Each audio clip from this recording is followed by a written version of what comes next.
I think the coronavirus has caused us all to be into one huge virtual campfire. You saw my question, so I sell restaurant point of sale software. So I help restaurant owners, make their businesses more efficient, help them run their business, grow their sales and so forth. And with this shutdown, man, it's just affecting all of them. And so I'm just curious as to what ideas you might have I for think, them to help them through it.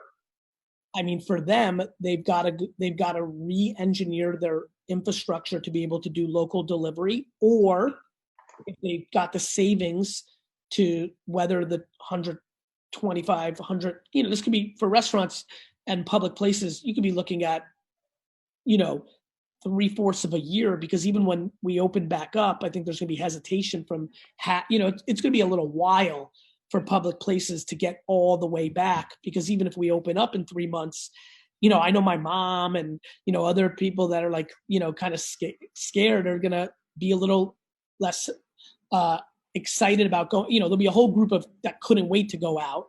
So there'll be that pent up, but I don't, it could be a little while before it gets to even Steven. So I think there's two things. One, they've got to innovate, and they've got to innovate in two ways, either from a branding standpoint or from an operational standpoint.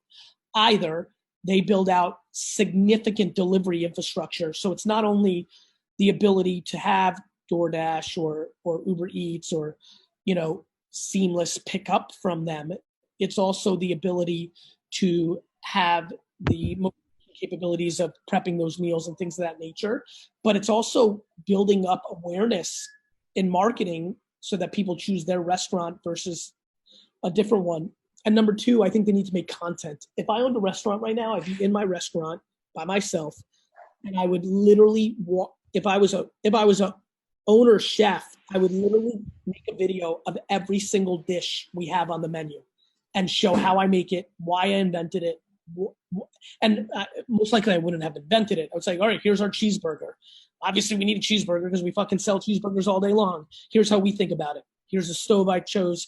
We don't clean it. That's the top. How people like to do that with the grill. That gives it the extra flavors. I'm big on tomatoes. I pick up my tomatoes from Cal. Hey, Cal, big shout out. And Cal, I know you're struggling out there. I love you, brother. Like, I think people have to tell their story.